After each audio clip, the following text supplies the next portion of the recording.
माहितीये का बापाला काय म्हणतात आबा आबा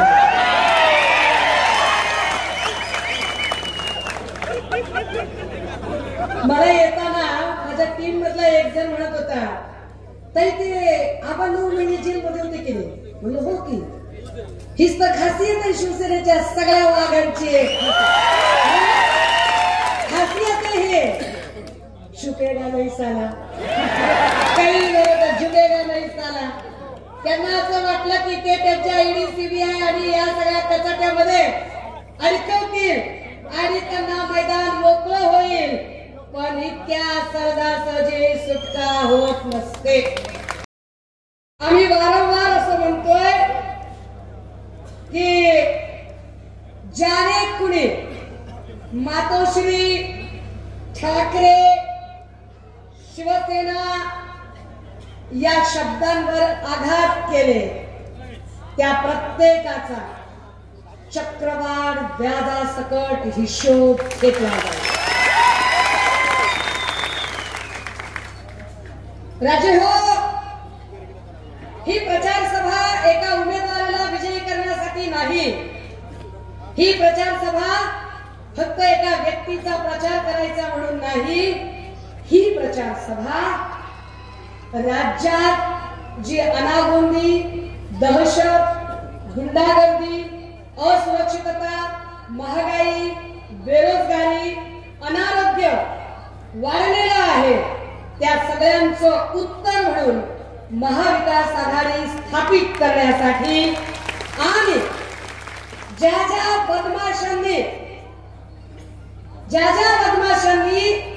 वह्यासुरत गुवाहाटी करत सन्माननीय पक्षप्रमुखांना वर्षाबंड्याच्या पायऱ्या उतरायला भाग पाडलं होतं त्यांना त्याच वर्षावर त्याच्या 10 पट अधिक सन्मानाने स्थापित करण्यासाठी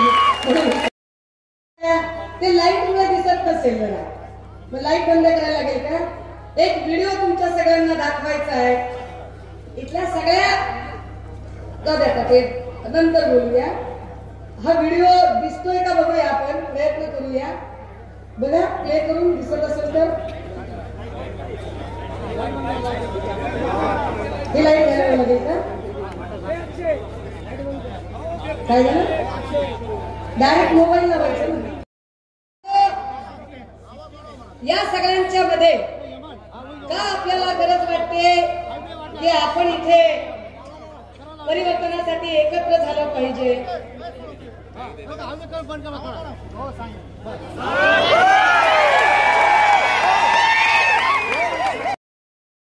प्रचंड पैसा ओतणारी माणसं हे होत नसेल तर सोडून दे चल आता दे सोडून विषय लाईट लाव चल सोडून दे विषय सोडून दे होत नाही ते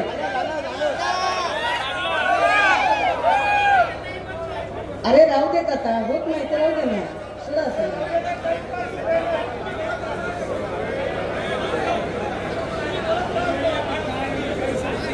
चला लाईट लावा एक महत्वाची गोष्ट आम्हाला दाखवायची होती आणि त्यासाठी आमचा हा प्रयत्न चालू होता परंतु काही टेक्निकल सपोर्ट त्या फाईलला मिळत नसल्यामुळे ती फाईल उघडली नाही असो आपण एक मुद्दा असा सांगत होतो की निवडणुकांचं बिगुल वाजलेलं आहे निवडणुकांचं बिगुल वाजलं साधारणतः 10 दिवस उलटून गेले पुढचे 7 दिवस आपल्या सगळ्यांच्यासाठी कुशल आहेत इथे बऱ्यापैकी गर्दी जमलेली आहे मला विश्वास आहे की पोलीस यंत्रणा निपक्षपातीपणे वागेल आणि या सगळ्या सभेच्यासाठी म्हणून ते आम्हाला आवश्यक ती सुरक्षितता आणि आवश्यक ते शांततामय वातावरण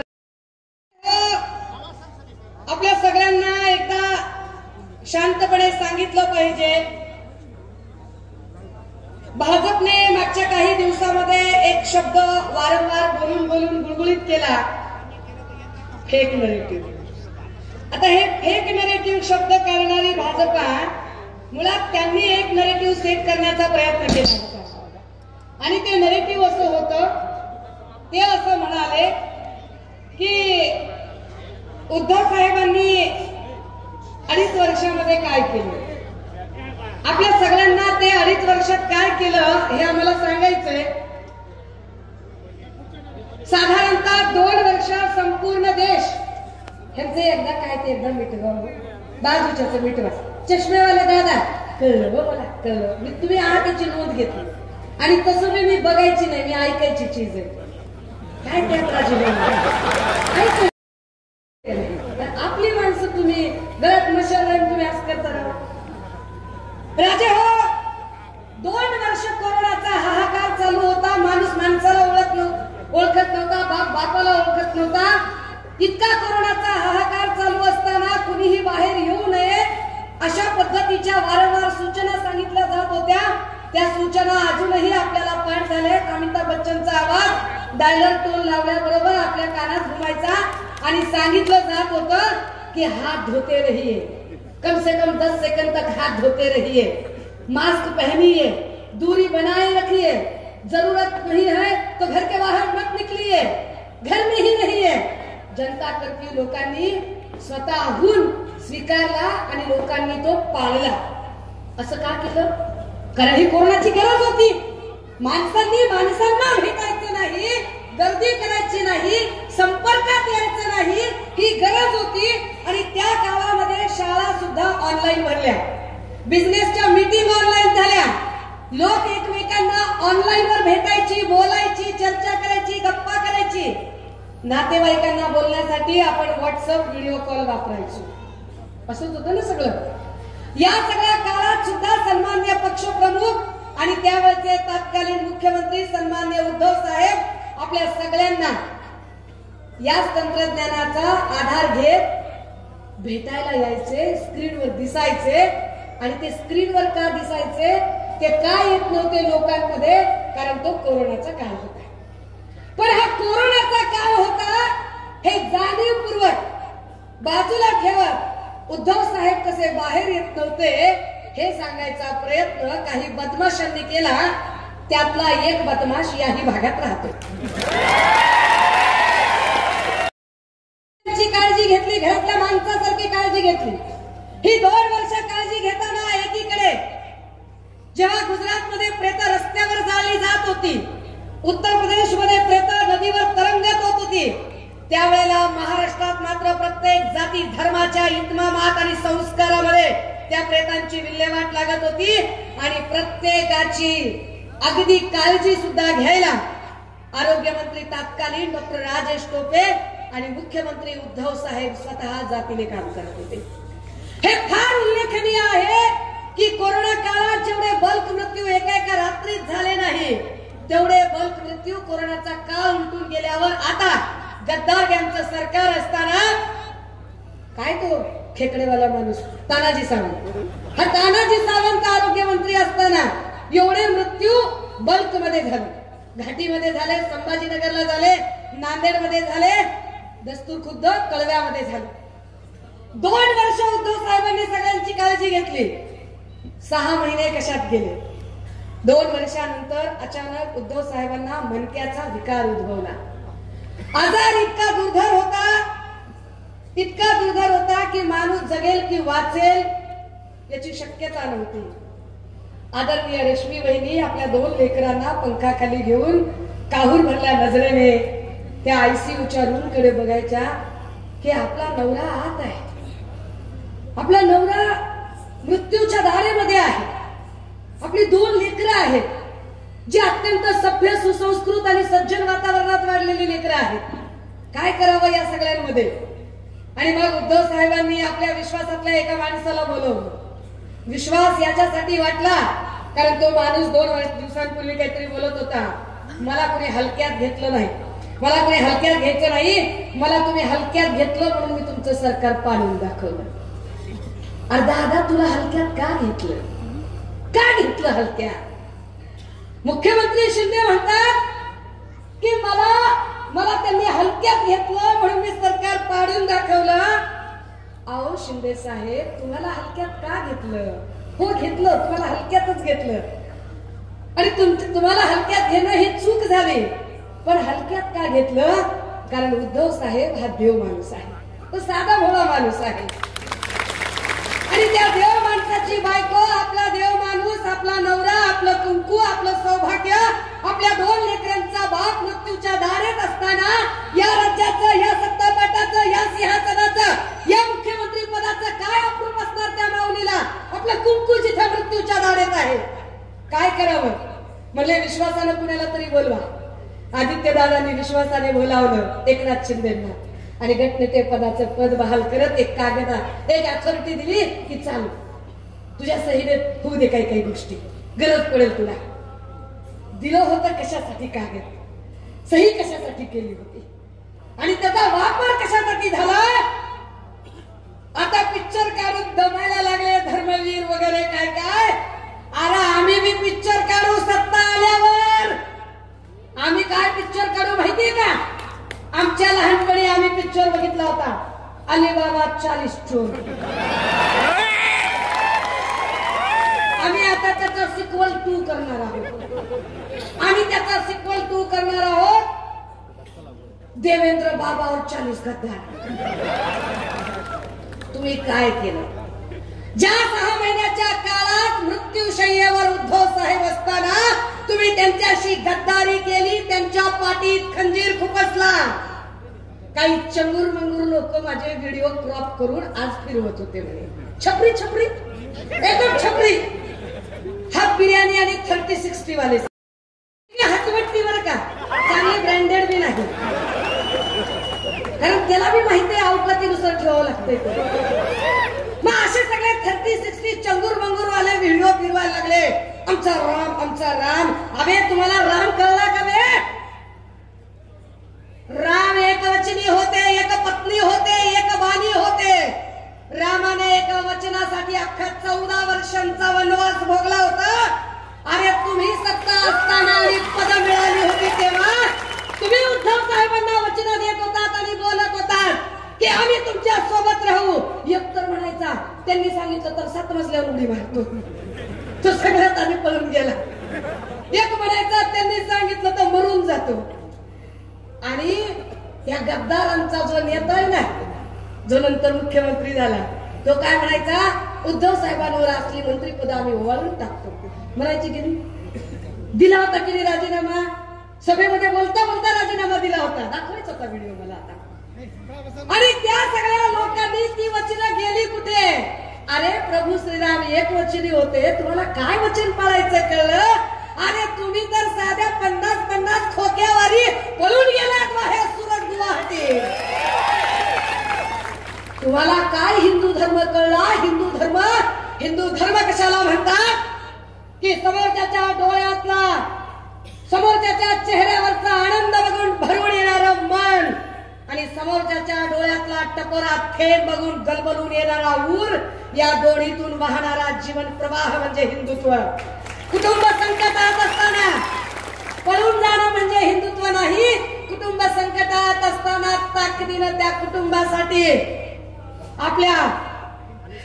आपल्या कवेत घेऊन त्याला सुरक्षा देण्यासाठी जीवाचं रान करणं म्हणजे हिंदुत्व. सुषमा अंधारे ताकदीनं पाठची बहीण म्हणून या सगळ्या संकट काळात उभी राहिली. आणि सुषमा अंधारे तुमच्यासारखी पदाची अपेक्षा करत नाही. पदाची अपेक्षा करायची असती तर तुमच्या गद्दार गँगमध्ये सामील झाली असती. सुषमा अंधारे संकटाचा सामना करत गेली 2.5 वर्ष ताकदीनं उद्धव. काय हिंदुत्व कळणार आहे? काय बदमाशपणा आहे? जाऊ दे, मला आता त्याच्यावर जायचं नाही. पण या सगळ्या लोकांनी गद्दारी केली आणि गद्दारी करून आता 2.5 वर्षामध्ये या महाराष्ट्राचं सगळं वाटोळं करायला निघाले. या महाराष्ट्राला जे एक परंपरा होती सुसंस्कृत नेतृत्वाची, सुसंस्कृत राजकारणाची, ते सगळं सुसंस्कृत राजकारण धुळीस मिळवण्याचा प्रयत्न सुरू झाला. दादा हो, अरे इथल्या लेकी बाळी, इथं छत्रपती शिवरायांचा वारसा आहे. ज्या छत्रपती शिवरायांनी प्रसंगी एखाद्या माय माऊलीचा कुणी अवमान केला तर त्याचा चौरंगा केला, त्याचे हात पाय कलम करण्याच्या शिक्षा केल्या, त्या छत्रपती शिवरायांच्या महाराष्ट्रामध्ये इथे बाजूला संगमनेरला त्या जयश्रीताई थोरातांच्या बद्दल सुजय विखे काय गलिच्छ भाषा वापरतो. संसदातल्या खासदार सुप्रियाताईंच्या बद्दल अब्दुल सत्तार काय वाईट भाषेत बोलतो. यांच्यातला एक बदमाश वाचालवीर त्या संभाजीनगर मधला काय उर्मट पद्धतीने बोलतो. यांना काय हिंदुत्व कळलं? यांना काय महिलांचा सन्मान कळला? ही निवडणूक यासाठी यासाठी गरजेची आहे की इथल्या माय माऊल्यांना सुरक्षा मिळेल. वर्षाची आजी पण सुरक्षित नाही आणि 3 वर्षाचं बाळ पण सुरक्षित नाही. 3 वर्षाच्या लेकरांवर जर बलात्कार होत असतील, 3 वर्षाचं बाळ, ते बाळ जर सुरक्षित राहत नसेल आणि त्याच्यावर गृहमंत्री असणारे देवेंद्र फडणवीस जर चकार शब्द बोलू शकत नसतील, तर आम्ही कुणाच्याकडे बघायचं, आम्ही कुणाची अपेक्षा करायची? पण देवेंद्र फडणवीसांकडून आम्ही काय अपेक्षा करावी? गृहमंत्री असणाऱ्या देवेंद्र फडणवीसांना स्वतःच्या बायकोला जिथं सुरक्षा देणं होत नाही, तिथं ते आम्हाला काय सुरक्षा देतात? सभागृहाच्या पटलावर स्वतः देवेंद्रजींनी सांगितलं आहे की माझ्या पत्नीवर, अमृतावर अनिच्छा जयसिंगानी नावाची बाई स्पाईंग करत होती, तिथे व्हिडिओ रेकॉर्ड करत होती आणि म्हणून माझ्या बायकोने एफआयआर केली. आता गृहमंत्र्याच्या बायकोची जर व्हिडिओ रेकॉर्ड होऊ शकतात, तर गोरगरिबाच्या लेकरांचं काय? आणि असा माणूस गृहमंत्री म्हणून कसं काम करू शकत? ह्याला चाणक्य म्हणतात काही लोक. चाणक्य असा असतो होय? अरे चाणक्य नेते घडवतो. पवार साहेबांना लोक चाणक्य वगैरे म्हणतात कारण पवार साहेबांनी नेते घडवले. दिलीप वळसे पाटील असतील, हसन मुश्रीफ असतील, किंवा तिकडे प्रफुल्ल पटेल असतील, आताचे उपमुख्यमंत्री अजित पवार असतील, सुप्रिया सुळे असतील, हे सगळे लोक पवार साहेबांनी घडवले. ते चाणक्य. वंदनीय बाळासाहेब, त्यांनी नेते घडवले. चंद्रकांतजी खैरे साहेब असतील किंवा अनंतराव अडसूळ असतील, नारायण राणे आता जरी उड्या मारत असले तरी आमच्याच बालवाडीत शिकून गेलेले आहेत. वंदनीय बाळासाहेबांनी नेते घडवले, फडणवीसांनी नेते घडवले नाही. फडणवीसांनी नेते चोरले, ब्लॅकमेलिंग करून करून चोरले. एकेकाला ब्लॅकमेल केलं. ज्यांच्या फायली होत्या ते ब्लॅकमेल झाले. आपल्या आजोबा आम्हाला पण त्यांनी ब्लॅकमेल करायचा प्रयत्न केला, पण कर नाही त्याला डर कसली. आम्ही घाबरलो नाही, आम्ही झुकलो नाही, आम्ही वाकलो नाही, आम्ही थकलो नाही, आम्ही रुकलो नाही. आम्ही आमचा लढा, आम्ही आमची सत्याची मशाल धगधगट. राजे हो, का ही निवडणूक महत्वाची आहे आणि का महाविकास आघाडीचं सरकार आणायचंय? एक गलिच्छ प्रथा, जी प्रथा याच्या आधी कुठल्याही सरकारमध्ये नव्हती, ती गलिच्छ प्रथा एकनाथ शिंदेंनी केली. काय प्रथा सुरू केली? सत्ताधाऱ्याच्या आमदारांनी आपापल्या मर्जीतले पीआय आपल्या एरियातल्या पोलीस स्टेशनला आणून बसवले आणि त्या पीआयने एकच काम करायचं. सत्ताधाऱ्याचा माणूस असेल आणि त्याने कितीही वाह्यातपणा केला, बेकायदेशीर वागला, तरी त्याच्या अगेन्स्ट कुठलीच एफआयआर घ्यायची नाही. एफआयआर घ्यायची असेल तर आमदाराला विचारायचं. आमदार म्हटला तरच एफआयआर होईल, नाही तर एफआयआर होणार नाही. आणि विरोधकांनी प्रश्न विचारले की त्यांच्यावर मात्र लगेच खोटे नाटे गुन्हे दाखल करायचे. पण पीआय साहेब, अहो तुम्ही तरी इमान राखा ना. अहो अहो आता फक्त 15-20 दिवसाचाच प्रश्न आहे. डिसेंबर मध्ये तुम्ही आहात तर आम्ही आहोत, काहीच विषय नाही. तुमची ना आमचीच जोड आहे. आणि असं होणी बर का की इकडं ह्या भागाला, ह्या मालेगाव भाईला एखादं मंत्रीपद मिळालं तर अवघडच आहे की सगळं. राजे हो, ज्या पद्धतीने कायदा सुव्यवस्थेचे 3, 13, 9, 18 झाले, 2.5 वर्ष झालं लढतेय मी. माझी लढाई जात, धर्म, लिंग, भाषा, गरिबी, श्रीमंती याच्या पलीकडे जाऊन माझी लढाई इथल्या तरुणांच्या साठीची आहे. माझी लढाई माझा तरुण, माझा भाऊ, माझ्या घरातला कुठलाही सदस्य हा कुठल्याही व्यसनांच्या आहारी जाऊ नये आणि त्याचं आयुष्य उद्ध्वस्त होऊ नये. या कारण मी एक आई आहे, मी एक बहीण आहे, मी एक लेक आहे आणि त्यामुळे माझा बाप, माझा भाऊ, माझा मुलगा हा ड्रग्ज सारख्या अत्यंत वाईट व्यसनाच्या आहारी जाऊ नये म्हणून मी लढतेय. काय करावं या लोकांनी? आम्ही ड्रग्जचे साठे का पकडले म्हणून प्रश्न विचारले. आम्ही विचारलं की कोण आहे ललित पाटील, ज्याला तुम्ही ससूलमध्ये ऍडमिट केलाय.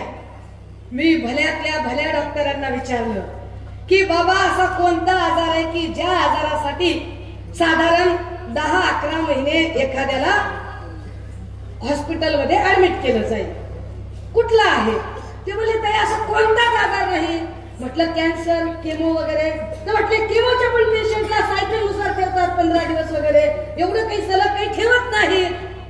म्हणजे एखादी गर्भारबाई गरोदर दिवस गेलेली काय ते म्हणले ताई तसं मी असलं तर 9च महिने ठेवतात, 9 महिन्याच्या पलीकडे ठेवत नाहीत. मग ललित पाटीलला असा कोणता आजार झाला होता म्हणून त्याला तब्बल 1.5 वर्षापेक्षा जास्त काळ ससूनमध्ये ठेवला?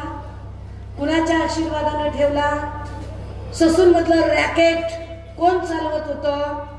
ललित पाटीलला पळून जायला मदत कोण केली? आता हे प्रश्न आम्ही विचारले नाही, आपण नुसते प्रश्न विचारले ना दादा. पर चोर की दाढी में तिनका, आपण नुसते प्रश्नच विचारले होते. गडबडूनच गेले ना, गडबडून गेले. मग काही चंगूर मंगूर लोकांना पुढे केलं. त्या चंगूर मंगूर मधला एक छपरी होता, 30 आणि हाफ बिर्याणी वाला. आता तो जो 30 आणि हाफ बिर्याणी वाला होता, माझ्या आधी लक्षात आलं नाही. मी दसऱ्या मेळाव्यात त्याला म्हटलं, त्याला असं वाटलं आता आपण लई मोठे नेते झालो. आपण म्हणजे काय, सुषमा अंधारेने नाव घेतलं म्हणजे काय, मला लक्षातच आलं नाही. मला नंतर खूप लोकांनी सांगितलं, ताई म्हणली लय लय छपरी माणूस आहे म्हणले. त्यामुळे सोडा. त्याने आबरू नुकसानीची नोटीस पाठवली. बघा हा माया हो, माझ्या भावंडांना व्यसनापासून लांब ठेवायचंय ही लढाई मी सुरू करते आणि तो प्रश्न विचारला म्हणून माझ्यावर आबरू नुकसानीची नोटीस पाठवता. मी 2.5 वर्षापासून म्हणते देवेंद्रजींना, राज्यात एवढे ड्रग्जचे एमडी ड्रग्जचे साठे कसे काय सापडतात? तुमच्या नाकाखाली हे सगळे साठे चालतात, कसं काय हे सगळं घडतं? ते म्हणाले आम्ही नेक्सस बाहेर काढू. 2.5 वर्ष झालं नेक्ससच बाहेर काढला नाही. पण प्रश्न विचारणारा सुषमा अंधारेवर केस करतात, असा कोणता न्याय आहे की विरोधकांनी प्रश्न विचारल्यावर असं कोणत्या काळात कोणत्या सरकारच्या काळात झालं की विरोधकांचा प्रश्न विचारण्याचा अधिकार हिरावून घेतला आणि विरोधकांनी प्रश्न विचारल्यावर सत्ताधाऱ्यांनी त्यांच्यावर केसेस टाकल्या? पण इथं झालं, मी साधा प्रश्न विचारला की अरे बाबा ललित पाटील त्याचा कारखाना नाशिक मध्ये सापडला, नाशिकचे पालकमंत्री हे भुसे साहेब आहेत, मग पालकमंत्र्याला माहित नव्हतं का? साधा प्रश्न आहे बरं का. 2 बातें हो सकती है सनम तेरे इकरार की, 2 बातें. मी काय प्रश्न विचारलाय?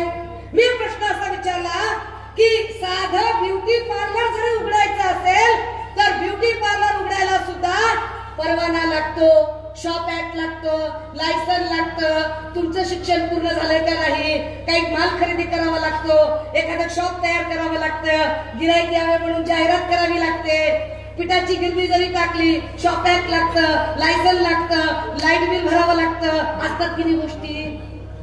एवढा मोठा एमडी ड्रग्जचा कारखाना जर नाशिक मध्ये उभा राहिला तर त्या कारखान्यासाठी आवश्यक असणाऱ्या गोष्टी, त्याचं गोडाऊन, त्याची जागा, तिथलं ट्रान्सपोर्टेशन, एवढ्या सगळ्या गोष्टी पालकमंत्र्यांना माहित नाहीत असं कसं शक्य आहे?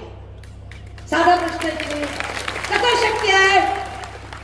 पण मी काय म्हणलं, 2 बातें हो सकती है सनम तेरे इकरार की, सनम तेरे इनकार की असं मी गृहीत धरते की चला तुम्हाला पहिल्या प्रश्नाचं उत्तर की तुम्हाला माहितीच नाही बाबा.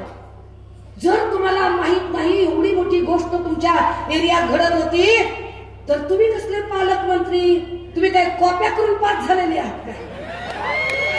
मंत्री म्हणून जर तुम्हाला कारभार बघता येत नसेल, तुम्हाला कळत नसेल की तुमच्या एरियामध्ये एमडी ड्रग्जचा एवढा मोठा कारखाना चालू आहे, तर तुम्ही करत काय होतात? या मालेगाव शहरात सगळ्या ड्रग्ज माफियांचा धुमाकूळ कुणाच्या आशीर्वादाने झाला? कोण होता तो पठ्या? ड्रग्ज माफियाचं ललित पाटीलशी नेमकं नातं काय होतं? साधे साधे प्रश्न होते आपले. मग काही जण म्हणले आम्ही विकास पुरुष आहोत, आम्ही फक्त विकास आणि विकास करत असतो. अच्छा, तुम्ही विकास करता का? मग तुम्ही इथंच ही काय सोयगाव दाभाडी शिवरोड जवळचं मोकळं भूखंड, तिथं सगळा ड्रग्ज कुत्ता गोली खाऊन बेशुद्ध अवस्थेत लई पोरं पडलेली असतात. हा एकदम असा व्यसनाधीन सगळा एरिया, त्याच्याकडे तुमचं का लक्ष जात नाही का? ती पोरं सगळी वाया चालली, ती सगळी पिढी उद्ध्वस्त व्हायला लागली. अहो, एखाद्याच्या घरात व्यसनाधीन माणूस असेल तर त्याच्या कुटुंबातल्या बायकांना विचारा किती बोललं गेलं नाही. मालेगावातली पोरं गावठी कट्टे वापरायला लागले. गावठी कट्टे. अरे ज्या पोरांच्या हातामध्ये स्पर्धा परीक्षेचं पुस्तक दिसायला हवं, ज्या वयाच्या पोरांच्या हातामध्ये रोजगार गावठी कट्टे घेतात हे कुणामुळे? हे वातावरण आलं तरी कुठून? भर रस्त्यात लेकीवाळी सुरक्षित नाही, भर रस्त्यात गुंडागर्दी वाढत जाते, याच्यावर काहीच बोललं जात नाही. बरं त्याच्यावर आहे सुसंस्कृतपणा काय असतो आणि शूडपणा काय असतो? काय जगात लेकरच जन्मली नाही कुणाची, जगात कुणाचा जन्मच झाला नाही, जगात कुणाचा वाढदिवसच झाला नाही. अरे एवढे पंतप्रधान ज्याच्या 10 पिढ्या राजकारणात होत्या, ती राहुल गांधी बी आपला केक असा साधा कापतोय, साधा. ही तलवारीने केक कापणारी माणसं कुठून आली बाबा? एकदमच तलवारीने. आणि वरून शांतपणे सांगायला लागली. आणि यांनी सज्जनपणाचा आव आणायचा आणि यांनी सांगायचं चांगले डांबरी रस्ते, चांगले ते डांबरी रस्ते उखडायचे आणि पुन्हा त्याच्यावर सिमेंट कॉन्क्रीटचा रोड करायचा म्हणून सांगायचे. का? सिमेंटची फॅक्टरी यांची, एजन्सी यांची, कंत्राट यांच्या माणसाला, वाळू यांची, टिप्पर यांचं, पोकळे यांचं, डंपर यांचं, ट्रॅक्टर यांचं, खोर यांचं, फावडं यांचं, दलाली बी यांचीच. खावं पण किती खावं, त्याला बी काही लिमिट. अरे माणसानं खंडीवर खावं पण जरा मांडी आणून खावं. हा किती किती अति कराल म्हणजे किती कराल? राजे हो अति तिथं माती असते. आणि म्हणून 20 तारखेला गद्दार मातीत गाडले गेले पाहिजे. हे काम केलं पाहिजे. काही गरज नव्हती या मतदारसंघातला मोसम पूल तोडायची, तोडला. मोसम पूल तोडून नव्या पुलाचं काम अपूर्ण असताना उद्घाटन करण्यावर तर लय भरलो. असे गाडीतच नुसते 50-50 नारळ घेऊन फिरायचं. तिथला चौक फोडणार, तिथला चौक फोडणार. का नारळ फोडतात माहितीये का? याच्या मागे एक अर्थशास्त्र आहे. याच्या मागचं अर्थशास्त्र काय आहे? नारळ फोडायचं आणि आपल्यातल्याच एखाद्या पंटरला तुला दिलं म्हणायचं टेंडर. मग ती शांत राहते. बघ तुला काम दिले, हे काम पूर्ण करून तुला बिल घ्यायचं असेल तर आता आपल्याला निवडणुकीचं काम करावं लागेल, मग मला निवडून आणावं लागेल. बघ तू तुझे हे 500 मतदार सांभाळ. त्या एका कामासाठी ते करते आपलं त्या 500 लोकांचा खर्च. अर्थशास्त्र आहे त्याच्या पाठीमागे. हे असं अर्थशास्त्र करून करून चालवणारी लोक रातोरात डांबर होतायचं, रातोरात रस्ता. हे अवघड खेळ आहे. काय म्हणजे काय पद्धतीची माणसं. आपण साध्या साध्या मागण्या केल्या. छत्रपती शिवराय म्हणजे आमचा आराध्य दैवत. छत्रपती शिवराय आमच्या धमन्या धमन्यातून, आमच्या श्वासाश्वासातून, आमच्या रक्ताच्या थेंबात थेंबातून वाहणारा उज्ज्वल इतिहास हा शिवरायांनी लिहिलेला इतिहास आहे. या मराठ्याच्या पठारावर अजूनही महाराजांच्या घोड्यांचा तापांचा आवाज येतो. ती विनष्टी महाराजांनी आमच्यामध्ये ओतलेली आहे. मगाशीही मी त्या पुतळ्याकडे गेले. महाराजांचा कर्तृत्व किती आणि महाराजांचा पुतळा काय पद्धतीचा. मला वाईट वाटलं की पुतळ्यावरती धूळ आहे. म्हटलं अरे आपण तरी स्वच्छ करावा. बाकीचं कुणाला काही वाटो की न वाटो, आपण आपल्या परीने तरी पुतळा स्वच्छ करावा. काय परिस्थिती. छत्रपती शिवाजी महाराजांचा भव्य पुतळा आणि परिसर सुशोभीकरण करण्याची मागणी केली. त्याच्यात पुन्हा करोडोचा भ्रष्टाचार करायचा. ती मौसम चौपाटी, ती गिरनार चौपाटी, त्याच्या निर्मितीसाठी किती खर्च दाखवला? 25 ते 30 कोटीचा खर्च दाखवला. आणि सुशोभीकरण काय केलं? जुने टायर, जुने टायर, कीड लागलेले लाकडं, भुसकट, भुसात सगळा. आणि ते भुसा आणि ते लाकडं आणि ते टायर आणि त्यालाच रंग देऊन आणि त्यालाच टाकाऊ टिकाऊ काम केलं. 10-15 लाखाचं बिल दाखवलं 25 ते 30 कोटीचं. अहो दादा, आम्ही काय धोत्रावर इन करतो काय? कळत नाही बाय आम्हाला काय. रात्री अपरात्री विरोधी पक्षातल्या माणसांना धमकवायचं, पैशाचं आमिष दाखवायचं, नाही ऐकलं तर त्याला अजून मारहाण करायची, खोटे गुन्हे दाखल करायचे आणि त्याला चल माझ्या पक्षात, चल माझ्या पक्षात. कारण असं तर कुणी येत नाही, असं तर कुणी सहजासहजी गद्दार व्हायला तयार नाही. त्यांना असं वाटलं की आजवायाबावर केस टाकल्यावर आजवायाबाचे समर्थक आपल्याकडे घेता येतील. पण मला असं वाटतंय की ही सगळी गर्दी बघितल्यावर त्यांच्या घरातला जेवढा म्हणून बारचा स्टॉक असेल, आज सगळा स्टॉक घरी संपवते. आज काय घरी झोपत नाही. सगळं राजे हो, काही निवडणूक महत्वाची आहे आणि आमच्या लेकरांना नोकऱ्या मिळणं आपल्या DED ची कुठलीही भरती निघाली नाही. गेल्या 2.5 वर्षामध्ये 70 मधल्या 65 प्रकारच्या परीक्षांचे पेपर फुटले. का पेपर फुटले? कारण 65 प्रकारच्या परीक्षा ज्या सरकारी पद्धतीने व्हायला हव्या होत्या त्या आउटसोर्सिंग वेंडर आणि ठेकेदारांना घ्यायला दिल्या. ठेकेदारांकडून परीक्षा पद्धती आणि नोकर भरतीची प्रक्रिया राबवून घेतली आणि ठेकेदारांनी आपापल्या स्वार्थानुसार मधून पेपर फोडले. लेकरांनी डोळे फोडून अभ्यास करायचं. गोरगरिबांच्या आया ज्यांना त्या पेपरचे त्या परीक्षेचे पैसे भरणे होत नाही. एक परीक्षा द्यायची म्हणलं की लेकराला 1000 रुपयाचं चलन भरावं लागतंय. 200 रुपये कम्प्युटरला खर्च करावे लागतात. परीक्षा दहामाडीत होत नाही. परीक्षा कुठतरी मालेगावात होत नाही किंवा आजूबाजूला होत नाही. परीक्षा जिल्ह्याच्या ठिकाणी होते. जायला यायला लेकराला 1000 रुपये लागतात. एका परीक्षेसाठी लेकराला 2500 रुपये कुठून द्यायचे गरीबाच्या आई बापाने? मग गरीबाच्या आई गळ्यातलं काय जे असेल मणी मंगळसूत्र जे काही किडूक ते विकते, नाही तर आपल्या घरातलं किरडू विकते, त्याला 2500 रुपये देते. लेकरू डोळे पुन्हा अभ्यास करतं, परीक्षा देतं, घरी येतं.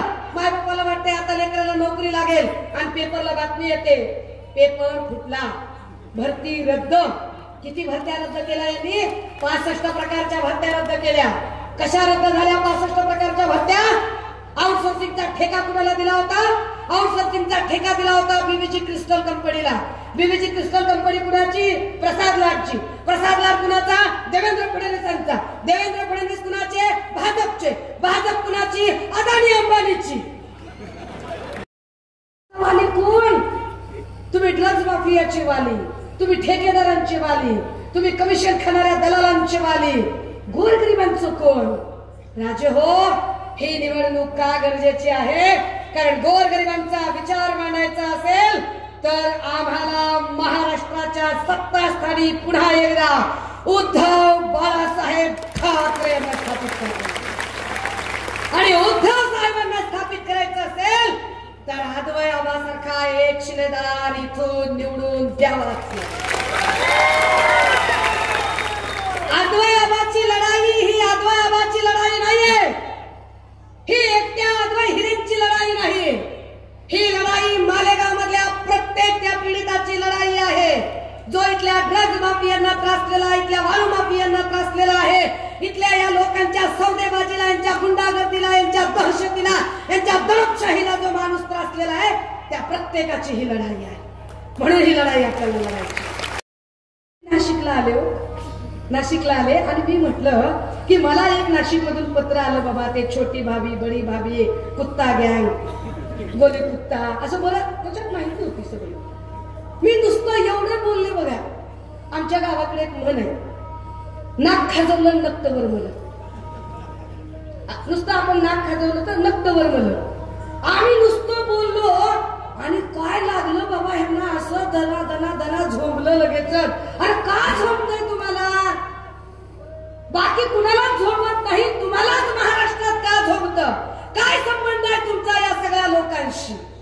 तुमच्या केसेसला घाबरत नाही सुषमा अंधारे, तुमच्या कुठल्याही गोष्टींना घाबरत नाही. घाबरणारी असते तरी त्या छातीत ठोक पडेल, त्या छातीने उभारवा महाराष्ट्र पिंजून काढला नसता. आणि ताकदीने सांगते, इलाका तुम्हारा और धमाका हमारा. नवंबर के बाद इस मालेगांव में इलाका भी हमारा और धमाका भी हमारा ही. का ही निवडणूक महत्वाची आहे? का या निवडणुकीसाठी आम्हाला सामोरं जायचंय? माया हो, ओय राजे हो, तुम्ही विचार करा. आता त्यांनी एक नाटक सुरू केलं. पहिले त्यांना असं वाटलं की आपण 2-3 महिने 1500 रुपये वाटले तर काहीतरी फरक पडेल. पण त्यांच्या आता लक्षात आलं की 1500चा फरकच पडत नाहीये. मी 15-16 जिल्हे जेव्हा फिरले, मायबापाच्या इमानदारीनं तुम्हाला सांगते, 15-16 जिल्ह्यांमधलं जे वातावरण आहे ते वातावरण कम्प्लिटली महाविकास आघाडीच्या बाजूने आहे. आणि अजूनही शिंदे फडणवीसांना तो निवडणुकीचा सूर सापडलेला नाहीये. आणि मग त्यांच्या लक्षात आलं की आपण एवढं लाडकं म्हणलं तरी आपण काही जनतेचे लाडके होतच नाही आहोत. जनतेचे लाडके तर अजूनही उद्धव साहेबच दिसत आहेत. सगळ्या सर्वेमध्ये जनतेचे लाडके कोण, सगळ्यात लोकप्रिय कोण, तर ते उद्धव साहेब दिसत आहेत. मग काय करायचं? मग त्यांनी आता एक नवं नरेटिव्ह सेट करायचा प्रयत्न केला. कटेंगे बटेंगे. जुनी स्टाईल हिंदू मुस्लिम करायची, जुनी स्टाईल मराठा ओबीसी करायची, जुनी style divide and rule policy करायची. फोडा आणि राज्य करा. कारण हे विकासाच्या प्रश्नांवर उत्तर देऊ शकत नाही. महागाईचं काय झालं याच्यावरती हे बोलू शकत नाही. बेरोजगारीचं काय झालं याच्यावर हे बोलू शकत नाही. आणि म्हणून यांनी अशा पद्धतीचे, पण त्याने फरक पडत नाही. लोकांनी त्यांच्या तोंडावर सांगायला सुरुवात केली, ना कटेंगे ना बटेंगे ना हटेंगे, हम डटेंगे, हम लढेंगे और हम जीतेंगे. काही निवडणूक गरजेची आहे. ज्या लोकांनी माणसात माणूस ठेवला नाही, जातीत जात ठेवली नाही. कधी काळी इथली मराठा साळी माळी कोळी तेली तांबोळी आतार बागवान सुतार लोहार कुंभार, रावशी बेरड बेस्तर बेलदार, माकडवाले अस्वलवाले चित्रकथी पारधी घिसाडी कैकाडी आराधी भराडी गोंधळी वासुदेव मसलजोगी फासे पारधी पालपारधी राजपारधी, ही सगळी 12 अलुतेदार 18 अलुतेदार सगळी माणसं गावगाड्यामध्ये गुण्या गोविंदाने राहायची, एकत्र राहायची. त्या गावगाड्यात गुण्या गोविंदाने राहणाऱ्या माणसांमध्ये जातीयतेचं विष पेरलं. ते या शिंदे फडणवीसांनी रंगारंगांचं विष पेरलं. काय म्हणाले फडणवीस? 2-3 दिवसांपूर्वी म्हणाले, म्हणतात की राहुल गांधीजींच्या हातात लाल पुस्तक होतं, कारण तो अर्बन नक्सलाचा रंग आहे.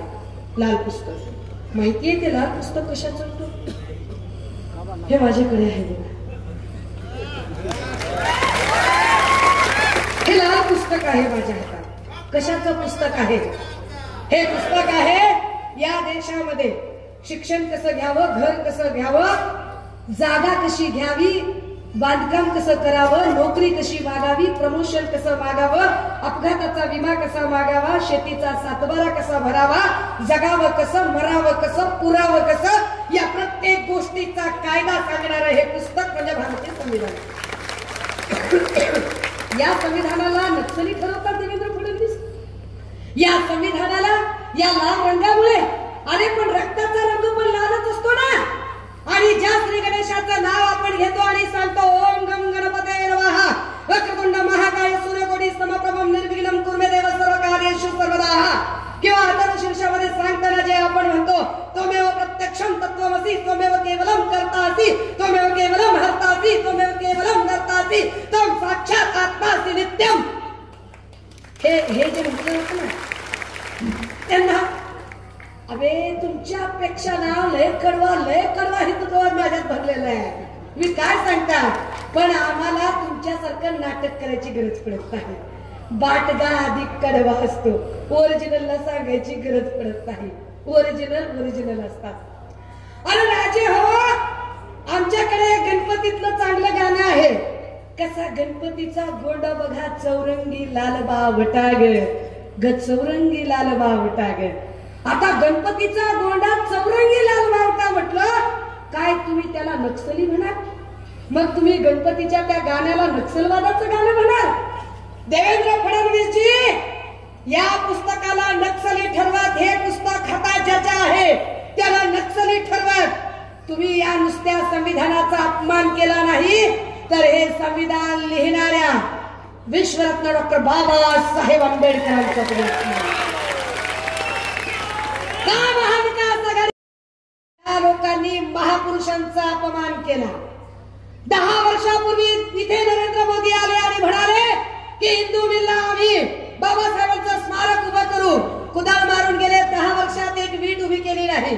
अरबी समुद्रात आम्ही छत्रपती शिवरायांचं स्मारक उभं करू. छत्रपती शिवरायांचं स्मारक गायब आहे. कोकणामध्ये छत्रपती शिवरायांचा पुतळा पडला. आणि काय सांगतात शिंदे साहेब?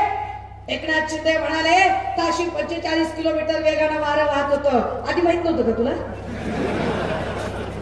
माहित नव्हतं की समुद्र किनारी वाऱ्याचा वेग किती असतो? बरं, ताशी 45 किलोमीटर वेगानं वारं वाहतंय म्हटल्यावर त्या किनाऱ्यावर एवढी मोठी नारळाची झाडं आहेत. झाडं पडायला पाहिजेत ना. अहो झाडं सोडा, झाडावरचं एक नारळ पडलं नाही साधं. पण छत्रपती शिवरायांचा पुतळा कसा काय पडतो? तो नुसता पुतळा पडत नाही तर छत्रपती शिवरायांच्या पुतळ्याचं पडणं म्हणजे तुम्ही आमच्या महाराष्ट्राच्या अस्मिता पायदळी तुडवणं आहे. तुम्ही आमची अस्मिता पायदळी तुडवली. छत्रपती शिवरायांच्या पायाशी जाऊन एकनाथ शिंदेंनी खोटी शपथ घेतली. तुम्हाला वाटत असेल की ताई तुम्ही दादा भुसेवर का बोलत नाही. आपला स्टाईल आहे, आपला स्टाईल आहे. प्याद्यांना आपण धरतच नाही, आपण वजीव धरतो. कारण ज्याने गद्दारी करायला या सगळ्यांना भाग पाडलं आणि जे ईडीच्या भीतीनं गेले, मला सांगा माझ्यावर का बरं नाही पडत ईडीची धाड. हैची नाही ना कुछ अपने पास. अपने पास क्या है. आमच्या सारख्या प्रामाणिक लोकांकडे जपायला, खानदानी लोकांकडे जपायला दोनच गोष्टी असतात. एक आमचं इमान आणि दुसरी आमची आबरू.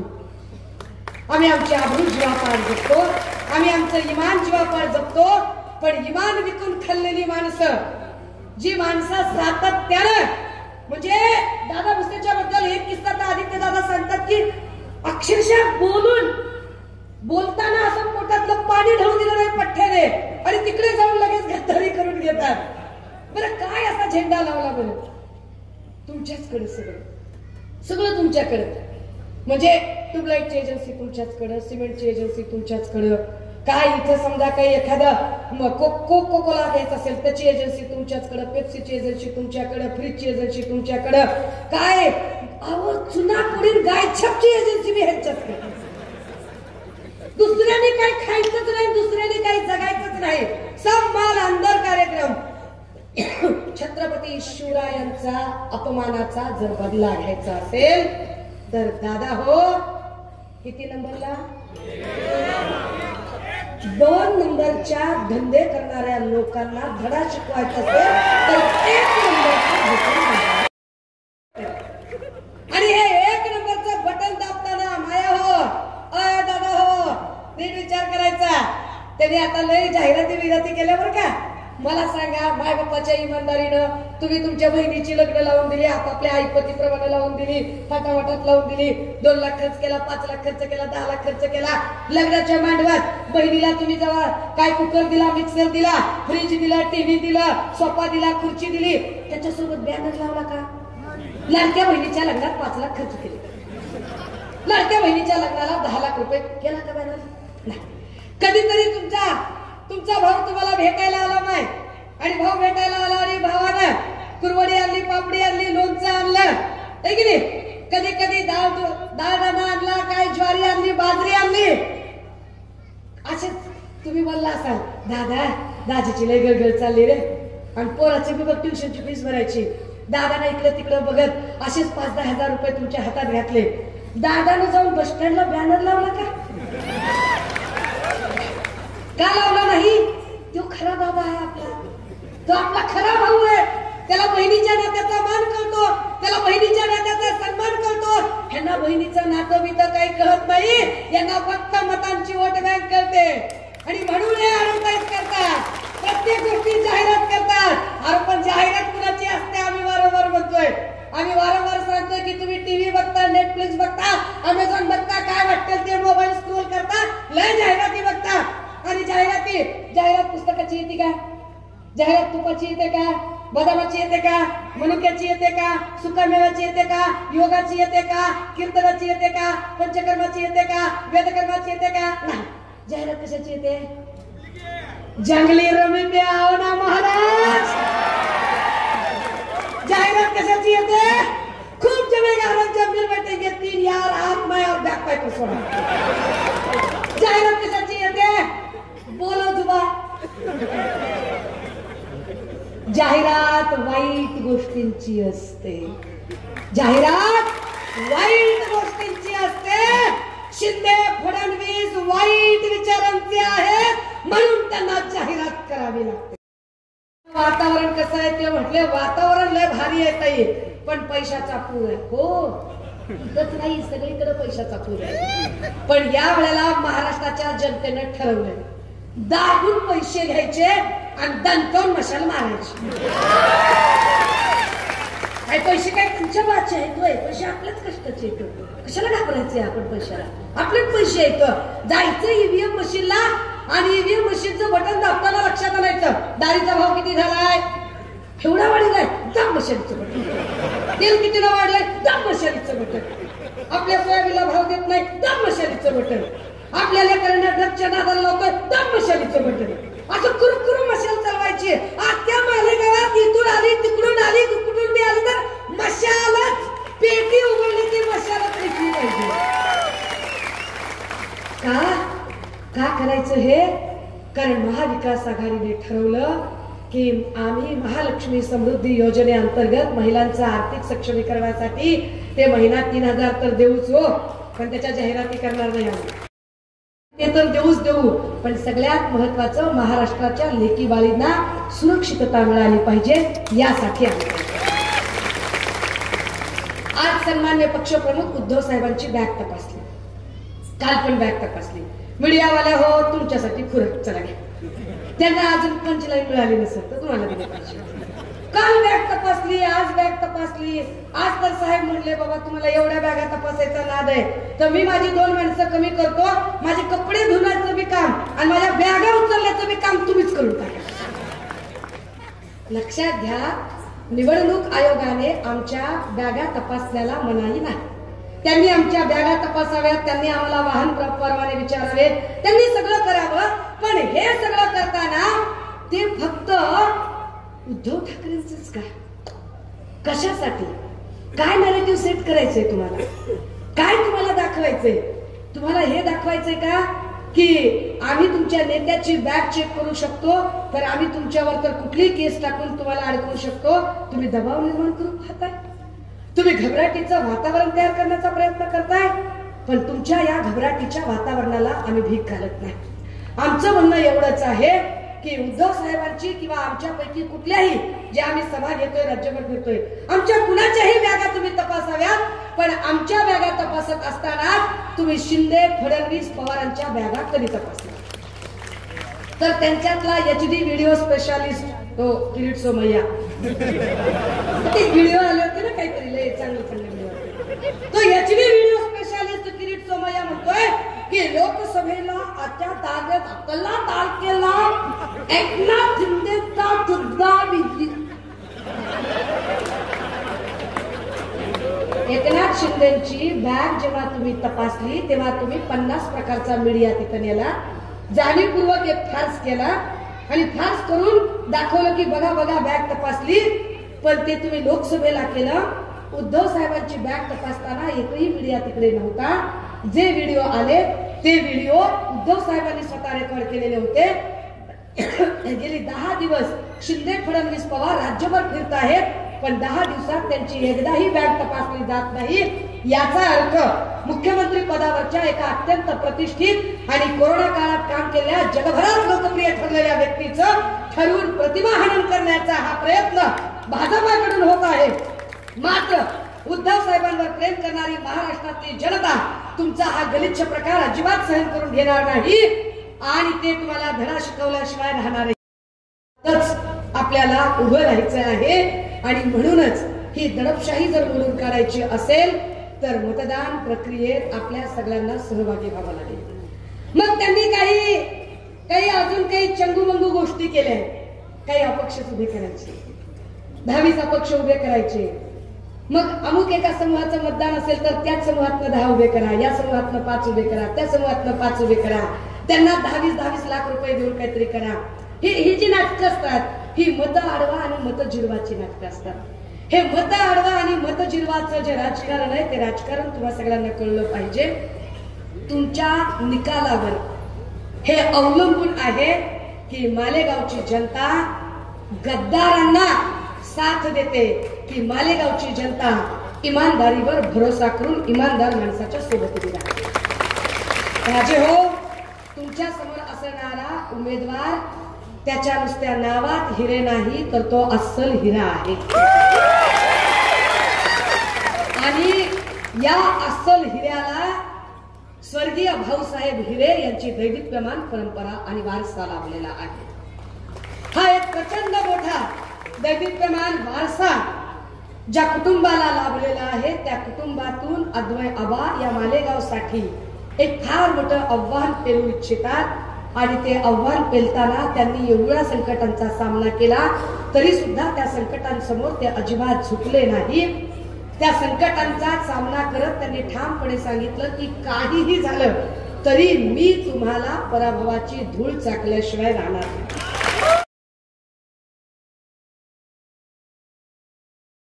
किती नंबरला आहे? 1 नंबरला आहे. आणि चिन्ह काय आहे? काय चिन्ह आहे?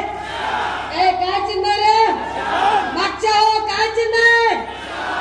लढणार आणि भिडणार, महाराष्ट्रात मशाल पेटणार, ताकदीनं मशाल पेटूया आणि आजवायाबांना या 23 तारखेला विजयी करूया. आणि हो, माझ्या बोलण्याने जर कुणाच्या भावना दुखावल्या असतील, वाईट वेगळा वाटला असेल तर त्याला माझा नाईलाज आहे. हम तो ऐसेच है. काय करायचं ते घ्या करून. कुणाच्याही काय माफी बिफी असल्या काही भानगडीत पडत नाही. आम्ही ठाकरेंचे शिलेदार आहोत. माझ्या प्रत्येक शब्दावर ठाम राहते, थांबते, रजा घेते. जय हिंद, जय महाराष्ट्र.